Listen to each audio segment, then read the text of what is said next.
What's up everybody? We are at a garage somewhere in Essex today to look at this super low mileage import Fairlady Z, and it's owned by one of my old friends from the dub days, Andy. So we're going to look at that. Make sure you hit like on the video, share it, tell a few friends, make sure you leave a comment to enter this week's competition. Let's have a look at this car.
Andy, welcome to the channel, my friend. Hello. How are you? First off, and thank you very much for being my first car feature back on the channel. Even though this is like a different style to what I've normally done, I wanted to get you on. Been talking about doing this video for a little while, so thank you very much for this cold day. We've moved the car in to the garage here. His awesome garage home unit here, purely because it is so cold outside. My hands are going blue, so we'll talk about it in here. But first off, I've known you a long time. Yes. And yes. I didn't know you having Japanese cars. No. I think secretly I always wanted them, but I went to a few VW shows and VW meets back in Colchester, and early 20s I was then. I'm about 39 now, and I met you there, didn't I? Yeah, I did. And you were in your Hondas, as you still are, but you had a little Mark 1 Golf.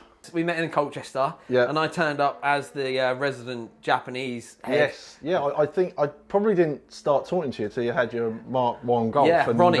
That's it, and then we got talking, and yeah, I knew you were into Hondas back then. So yeah, I had a Mark 2 Golf I was building, and used to turn up in a VW Jetta, and that was that. But So 300ZX, and what a beautiful example of a car you've got. What made you go for one of these? Well, my parents, when I was growing up, this is like I used to live in Cyprus when I was younger. Cool. And my parents went and got a brand new Nissan Sunny 1.4 LX from a dealership there, and it's all like VAT free out in the country, and so they got a good deal. But they had one of these in the showroom, and it was red, and I, being like an 8-year-old, I was just picking up the brochures, you know, like you could just go up and just grab them all and sort of take a big fat load of brochures home and just sit there and look at them for years. And this is the one that I used to pick out all the time. I used to try and draw it. I used to try and, like, you know, just look at it all the time and wonder why we didn't buy one of these. But obviously didn't realise how expensive they were at the time.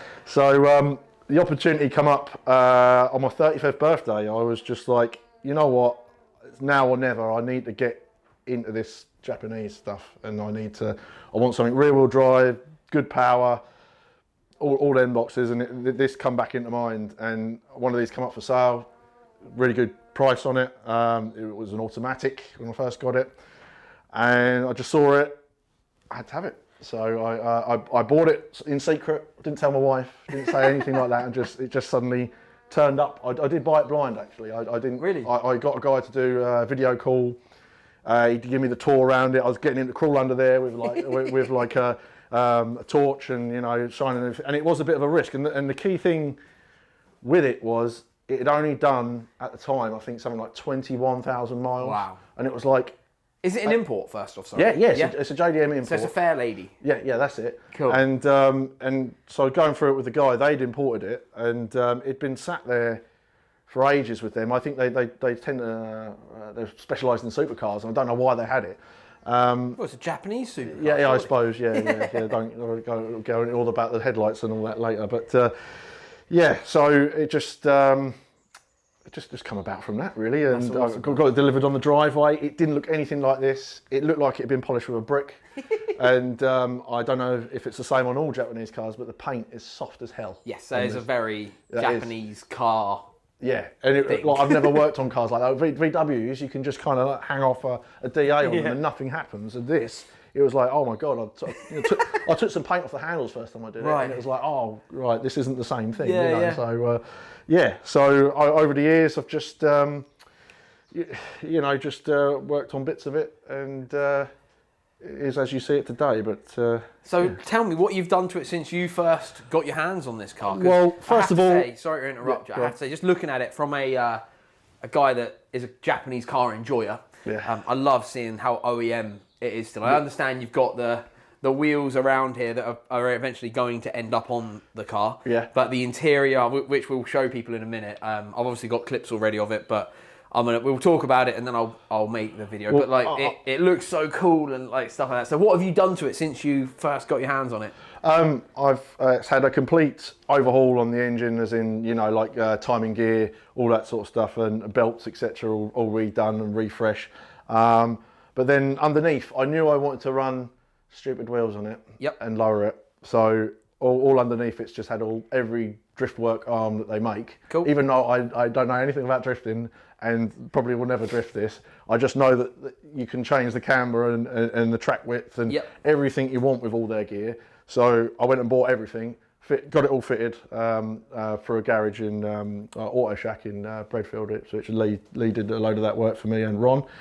And so all the underpinnings are ready to go, brakes, full, again on the exterior, it was just like all stuff like this, trim and bits and everything all shrinks over time, as anyone knows who deals with it. The scuttle panel, they're all like fall to pieces and disintegrate in the sun. So it's just kind of going through every little bit that looks sort of rough and tired and bringing it back up the new. And that's something that I've done from my VW days, is in like you kind of the whole OEM plus type thing. And that's sort of, I wanted to get the base car right before I kind of didn't want to just slam it and stick big wheels on it and kind of go, there you go, but everything else is hanging off and looks rough as balls. And so I've just been through and just done loads of stuff. So yeah, loads of seals, loads of trim. I've bought more parts off Japanese eBay and from the US love these, and they Z1 Motorsports, CZP, they're all really good companies that will just sort you out for pretty much everything that's not discontinued. That's amazing. You can still get. So. And you said you manual swapped it. Was that a hard thing to do, I don't know why I didn't mention that as in one of the big things I've done. That's what I'm here for, man. So I'd like to say, it's really hard, mate, weeks on my back or anything like that. No, but again, I mentioned them earlier, Auto Shack, Lee and Super Ron there, they did it for me, but I sourced all the parts. So again, Z1 Motorsports, pretty good guys over there. They do, you can they get anything from Japan for you, or they keep a load of stuff in stock themselves, but these, they produced them in Japan all the way up until year 2000. Wow, so 1989 to year 2000. Years. Yeah. Wow. And later on. What year is this one? This is a 93. 93, okay, early one. Cool. Yeah. Sort of the early ones had real problems, but this is the right year to get. And the gearbox, 98 plus gearbox, which is like all hardened internals. So like after obviously years of them sort of realising what they did wrong in the first place, you get like a good revised gearbox. And so brand new gearbox went in. Got that. That was weird, having a gearbox turn up on the drive. It's sort of a guy comes on with a big crane on the back of this thing and lifts it off and dumps it on your driveway, and you're like, great. Oh, yeah, how do I move this? So you wait for a load of people around. It's all laid in storage in all the bits, and drive shafts, single piece drive shafts, light and flywheel, all the looms that you need to change, everything. That all come as a kit. And then Auto Shack put all this in for me. And between us sort of on the phone all the time, kind of going, you've got the wrong speed sensor, you've got this, that, and the other. We just sorted it out between us. And then they... I'll tell you what they did first under my instruction. We put a solid gearbox mount in. Yep. And it was awful. You just sort of get a bit fast and furious, don't you? Start like going through the parts catalogue and going, I'll have that, I'll have that, I'll have that. And then you just don't realise how connected to the car it then is. And it just shook the whole car. And it was like, no, let's get the old rubber one, put that back in. And, so they were good as gold. They really were. you know, went back and fine-tuned it a few more times, and yeah, so now it's a 5-speed manual. So it's, yeah, that was the only problem with it. It was like, when I went to buy it, it was twin turbo, nice colour, low mileage, just had bloody auto gearbox, and it was like, yeah, I'll still buy it. I'll still buy it. I kind of had the idea that I will do this. I'll do the swap, and yeah, only last year it was done, and now it's a proper car. Amazing. So, I want to show people this interior. I want to talk to you about it. So let's get stuck into that real quick. So the interior in here, Matt. So is this a T-top? Is that what these are called? Yeah, these all like unbolt, and you're supposed to put them in the boot, which they give you a load of straps and bags to put them in, and it's like, I'm never doing this. So the times that I have taken them out, I've just left them in the garage here and hoped it doesn't rain. Brilliant. That sort of thing. But yeah, so yeah, T-top. They did make a slick top, but it was, this is a 2+2, so you've got two little seats for dwarfs in the back.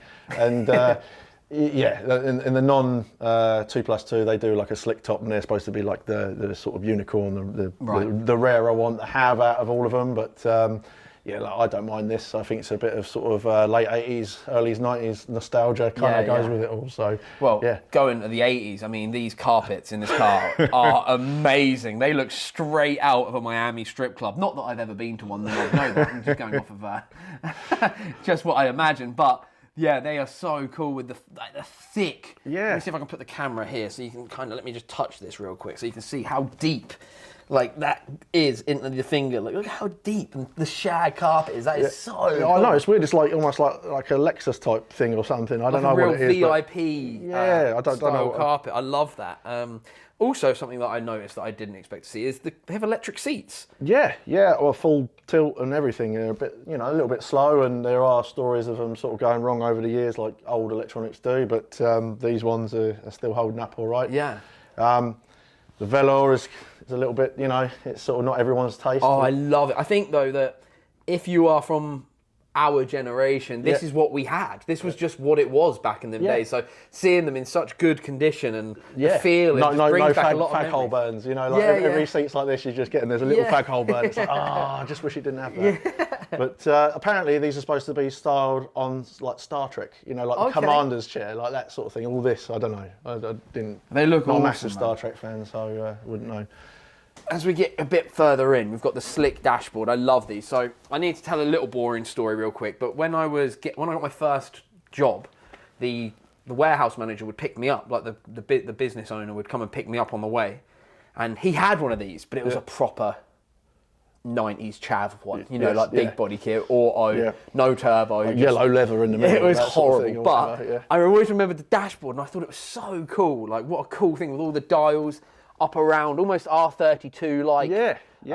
All the controls around the steering wheel. But I noticed, one of the first things I noticed when I got here was that steering wheel does not belong in this car. So tell us the story. I just, I don't know, I liked Tommy Kira. Everyone's probably heard the name from like Gran Turismo 3 or 4, whatever, growing up, and just sort of, they're defunct now. They don't exist anymore. I think they do as like a shell company, and they sell like brand new stuff, but they're not the tuning company that they used to be. I just love the name, love the logo. Obviously they're associated with like tuned Nissans and various things, and I just looked on Japanese eBay and found it pretty cheap at the time. Actually, it just needed, all the stitching was undone and it was starting to peel itself off, so I just bought it quite cheap and then took it to a local trimmer, and I didn't even ask them to put new leather on. They just restitched it back up, and it's kind of all right. I like it with a little bit of wear on it. Yeah, man. And I also noticed the gear knob. Yeah, that was the problem. Once I'd sort of gone down this road of like, I want this, and then like the OEM gear knob's a nice thing, and I have got a brand new one, but this was just sort of, it matched, and it was like, they do some bloody awful looking ones as well, Tommy Kira. They do some like ones that look like, I don't know, an old golfing glove or something. They're awful. This looked, you know, pucker. Nice. Yeah. So I had to have it, and probably paid too much for it, unfortunately, but that's the way the Japanese parts market is at the moment. It is indeed. It is one of those unfortunate, that statement is true, you've got to pay to play now in this game, in the JDM world, so it is so cool, and I know it's expensive, but I think it fits the mold it doesn't car look too, I stuck with a likewise gear knob, and I do like their stuff, and I think it looks really cool, but it just, because I'm sticking like OEM, it stuck out like a sore thumb, and it didn't work. So this kind of, 90s era stuff all just kind of gels together. So yeah, definitely. I think their stuff's really cool as well, but I can't imagine it working with this style of car that you've going for. Does that make sense? Like, yeah, exactly. Yeah. So I guess we've gone over most of it. Can we just pop the hood? Is the engine all clean in that? Not really, but you can have a look. I mean, like I say, it's a serviceable engine, and I mean, I was just. Oh yeah, it still looks great, man. For the age of the car. Yeah, I mean, I've got like, you know, all the hood liner and clippers in. It probably, I do want to, you know, look at that. I do want to clean that all up and just getting it all bits. There's a load of deletes you can do on these as well, like to get rid of things. I'm debating whether to lose the high cast, because as much as it's functioning, like I might have some clearance issues with the wheels, and yeah, I might just do a load of these deletes, like vacuum line deletes and stuff like that. It just makes it all a little bit more reliable in the future if there's ever a problem. But it's got a couple of big comb filters under there that you can't see. And so it's a 3-litre V6 twin turbo, yeah? That's it. And what sort of power do they make? Japan, I think they're limited to something like the 276. Oh, 275 rule. Yeah, that's it. And in America, they're like 300 horsepower. Okay, cool. So yeah, they're pretty good at the time. I think they were, you know, Nissan were on a real sort of thing with these cars. Like if you compare these to the other Zs, like the ones before them, they're sort of, you know, sort of pure smaller sports car with you know, a pretty simple engine in them and all that stuff. And even like the 280Zs, they weren't sort of that technologically advanced or anything. I think this was like a, you know, 90s Japan bubble, all that sort of financial bubble where, you know, they had a lot of money, and they went to town on this, and just there's a lot of overly complicated things in this that people don't like now. Yeah. And they're like going, yeah, get rid of that. Get rid of that. You don't want that anymore. That's just going to cause you problems. So what are so future plans, get these wheels on. So what are they? Sorry, I've got one over here that we can have a look at. So what are these wheels? So they're Autostrada Medinas. So Autostrada, I believe, is like a brand name for work, or like I could be wrong, but I think they're of a famous sort of Japanese wheel manufacturer. And they did Medina, they did some other stuff, basically replicating either Ferrari F40 or Lambo wheels, you know, the ones with the circles in the middle. They did a few of these, and they all 5x114.3. And when I bought these were rough as balls, and they'd been curved. In fact, I've still got all the old bloody lips here. I mean, look at them. You imagine, like that is like, I don't even know why I've kept it, but it was just as a sort of reference point. And yeah, so what I did was I took them all to pieces. Guys at Wheelworks in Colchester actually blasted them and coated them for me, and then I went to try and find lips, and they're like rolled lips, and and again, a lot of Japanese stuff, they have like the straight lip without the steps in, and I do and I don't like that, but like this is like almost like a BBS RS type style lip. It's because it's stepped and it's not rolled at the edge, it's like a straight edge. And so again, this is another thing I pick up with VWs, is like they're all into the wheels. Like the wheel is probably one of the focal points of the car. You know, it's like makes or breaks your car. And these are renowned for being on this model of the Z32 300ZX. There's quite a few tuning companies back in the 90s that used to use them. And I love them. I absolutely love them. And I've thrown far too much money at them, and I think the lips alone were like about 1,500 quid delivered to the UK. It's like, because they're all custom made by 3-piece US. So I had to give them all the bits, and they're good as gold actually. They were I went to a German company first thinking I could get what I wanted, and they just asked far too many questions, like measuring like bloody diameters of holes and PCDs, and in the end, like I just rang up these guys, about a £30 phone call. And they said, look, we've got everything on record about this wheel. We know all the dimensions already. Just tell us what width you want the lip, and we'll make it. And then they chrome plated them as well, because that's the other thing with aluminium lips, if anyone ever has them, is that you're forever polishing them, and you pretty much have to build the wheel every 5 minutes to sort of get it all apart. And if you want it to keep looking like that, that's triple chrome plated. So it should last a bit longer. Obviously, I'm not taking it out onto the salty roads of the UK. Yeah. So they should last. That's definitely one of the problems I'm finding right now trying to feature cars is no one will drive their cars until the salt's off the road. That is the common denominator. So I was like, well, we've got to think outside the box here. Yeah. Let's just get to the garage and have a chat about cars, you know? Like, well, why not? To be fair, one of the things I didn't mention, I had this all fully undersealed and I got here because, again, being a Japanese car, they don't do any of that underneath today. And so it was like, I know what's going to happen. If I drive this around on the UK roads, it's going to disintegrate. So I better get it sorted. So that all got done. Yeah, well, it looks beautiful, man. And I want to thank you for having me in your awesome home garage today. And thank you for the cups of tea. That's all right, mate. I'd love to pop back once it's got all of the parts on it that you want on it. And yeah, I mean, I am going to do a bit of body kit, actually. Oh, okay. I am going to sort of, there's a company called Twins, and they're not Japanese. I wish I could, you know, there was still Japanese car tuners making parts for this, but there's not many. But Twins, they make beautiful body kits for these, and it's not too ballsy. It's just like, you know, like proper thicker side skirts, all that sort of stuff. Because something that, you know, these cars in the UK, I want to say this because I feel like these are loved in the US, and in the UK, there's a following for them.